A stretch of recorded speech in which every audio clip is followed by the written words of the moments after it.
ನಮಸ್ಕಾರ ವೀಕ್ಷಕರೇ, welcome to divine media.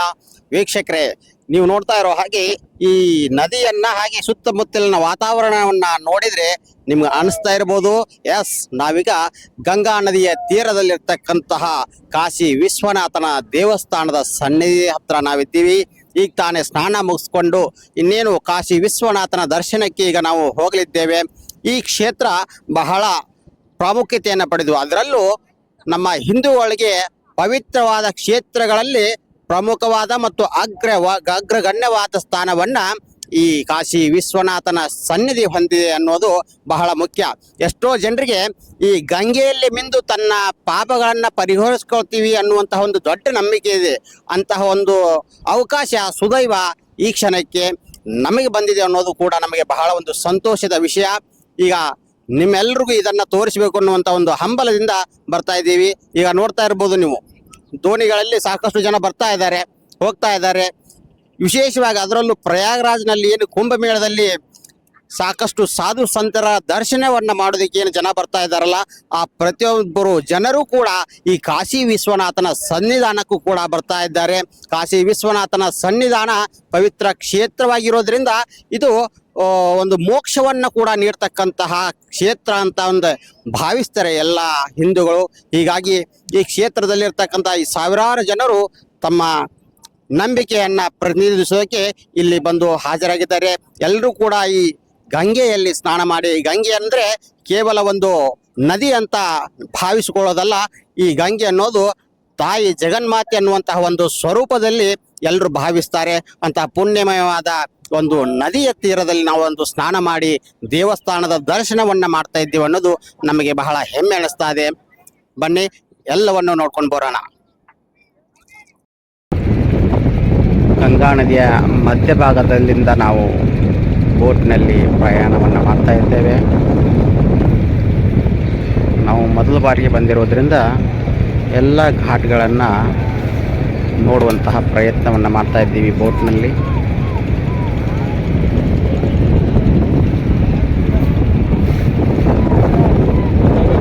ಹಲವಾರು ಪುಟ್ಟ ಮತ್ತು ಅತಿ ದೊಡ್ಡ ದೊಡ್ಡ ಬೋಟ್ಗಳನ್ನು ತಾವು ನೋಡಬಹುದಿಲ್ಲಿ.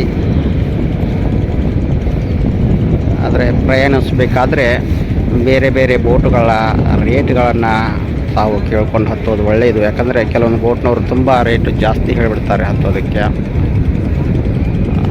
ಅಷ್ಟು ತೊಗೊಳ್ತಾರೆ ಇಲ್ವೋ ನಮಗೆ ಗೊತ್ತಿರಲ್ಲ, ಕೆಲವೊಂದು ಸರಿ ಕೊಟ್ಬಿಡ್ತೀವಿ.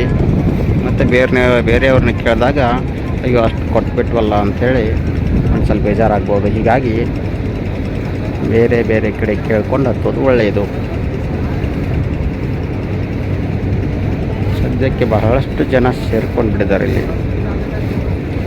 ಇನ್ನೊಂದು ಹಿರಿಮೆ ಕರ್ಮೆ ಏನಂದರೆ ಈ ಸ್ಥಳದ್ದು ಬಹಳಷ್ಟು ರಾಜರುಗಳು ಆಳ್ವಿಕೆಯಾದರೂ ಕೂಡ ಈ ನೆಲ ಎಷ್ಟು ಗಟ್ಟಿಯಾಗಿ ಸನಾತನ ಧರ್ಮದ ಇತಿಹಾಸವನ್ನು ಸಾರ್ತಾ ಇದೆ ಈಗಲೂ ಅಂದರೆ ಬಹಳ ಹೆಮ್ಮೆ ಅನಿಸುತ್ತೆ.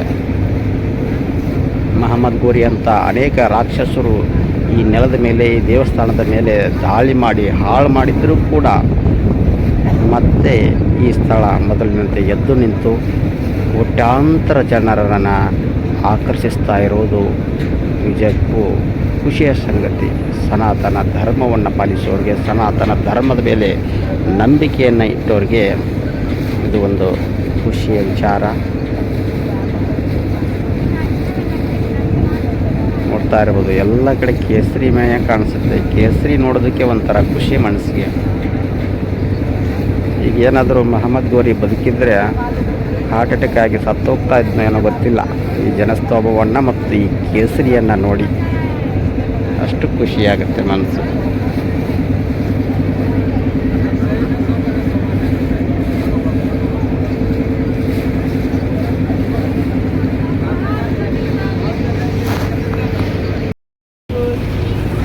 ವೀಕ್ಷಕರೇ, ಈಗ ನೀವು ನೋಡ್ತಾ ಇದ್ದೀರಿ, ಈ ಬೋಟ್ನಲ್ಲಿ ನಾವು ಘಾಟ್ಗಳನ್ನು ನೋಡ್ತಾ ಇದ್ದೀವಿ, ಕಾಶಿಲಿರ್ತಕ್ಕಂತಹ ಘಾಟ್ಗಳನ್ನು.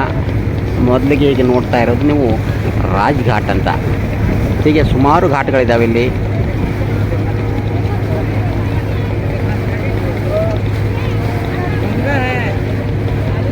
ಎರಡನೇದಾಗಿ ನೋಡ್ತಾ ಇರೋದು ಮಾನಸರೋವರ ಘಾಟ್ ಅಂತ, ನಾರದ್ ಘಾಟ್.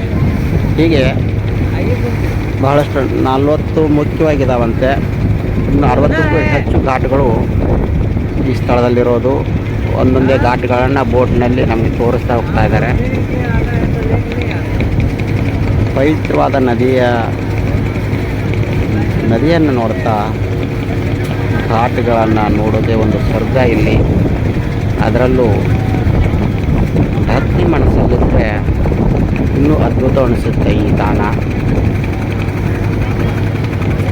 ಸನಾತನ ಧರ್ಮದ ಶ್ರೇಷ್ಠತೆಗೆ ಇನ್ನೊಂದು ಹೆಸರು ಕಾಶಿ ವಿಶ್ವನಾಥ ಹಾಗೂ ಜಗನ್ಮಾತೆ ನರ್ಮದೆ, ಜೊತೆಗೆ ಗಂಗೆ.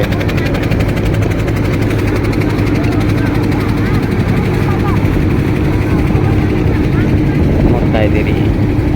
ಹಾಗೆ ಚೌಕಿ ಘಾಟ್,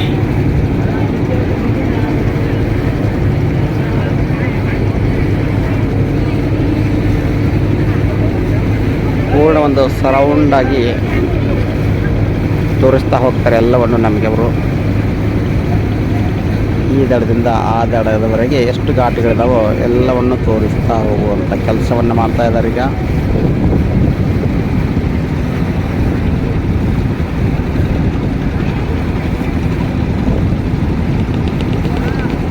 ನೂರಾರು ಸಾವಿರಾರು ಬೋಟ್ಗಳನ್ನ ನಾವಿಲ್ಲಿ ನೋಡಬಹುದು. ಯಾಕಂದರೆ ಪ್ರತಿನಿತ್ಯ ಲಕ್ಷಾಂತರ ಜನರು ಬರ್ತಾಯಿದ್ರು.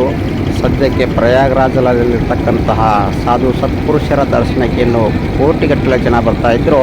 ಆ ಎಲ್ಲ ಜನರು ಕೂಡ ಕಾಶಿ ವಿಶ್ವನಾಥನ ದರ್ಶನಕ್ಕೆ ಬರ್ತಾ ಇರೋದ್ರಿಂದ ಬಹಳಷ್ಟು ಜನದಟ್ಟಣೆ ಇದೆ ಇಲ್ಲಿ, ತುಂಬ ಜನಸ್ತೋಮ. ಆದರೆ ಎಲ್ಲರಿಗೂ ದರ್ಶನವನ್ನು ಮಾಡ್ತಕ್ಕಂತಹ ಒಂದು ಕೆಲಸವನ್ನು ಇಲ್ಲಿ ಬೋಟ್ನವರು ಕೂಡ ಮಾಡ್ತಾ ಇದ್ದಾರೆ. ತಾವೆಲ್ಲರೂ ಜನ ನೋಡ್ತಾ ಇದ್ದೀರಿ. ಹಾಗೆ ವಿಜಯನಗರ ಘಾಟ್, ಕೇದಾರ್ ಘಾಟ್,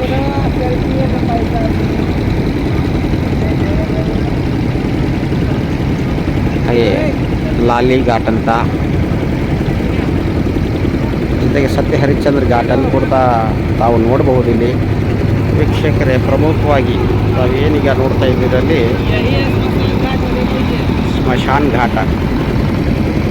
ಘಾಟದಲ್ಲಿ ಇಲ್ಲಿ ತೀರ್ಕೊಂಡಿರ್ತಕ್ಕಂತಹ ಎಲ್ಲ ಶವಗಳನ್ನು ಇಲ್ಲಿ ಸಂಸ್ಕಾರ ಮಾಡುವಂತಹ ಒಂದು ಕೆಲಸ ನಡೀತದೆ. ಶವಗಳಿಗೆ ಅಂತ್ಯಕ್ರಿಯೆಯನ್ನು ಮಾಡ್ತಕ್ಕಂತಹ ಒಂದು ಪ್ರಮುಖ ಘಟ್ಟ ಇದು. ಇಲ್ಲಿ ಸತ್ತವರೆಲ್ಲರಿಗೂ ಮುಕ್ತಿ ಸಿಗುತ್ತೆ ಅನ್ನುವಂತಹ ಒಂದು ನಂಬಿಕೆ ಇದೆ. ಆ ನಂಬಿಕೆ ಅಡಿಯಲ್ಲಿ ಹೆಣಗಳನ್ನ ಕೊಡ್ತಾ ಇರೋದು ನೀವು ನೋಡ್ತಾ ಇದ್ದೀರಿ. ಇದಕ್ಕೆ ಹರಿಶ್ಚಂದ್ರ ಘಾಟ್ ಅಂತ ಹೇಳ್ತಾರೆ. ಹರಿಶ್ಚಂದ್ರ ಸ್ಮಶಾನ ಕಾಯ್ತಾ ಇರೋದ್ರಿಂದ ಆತನ ಹೆಸರು ಇಲ್ಲಿ ಬಂದಿರಬಹುದು.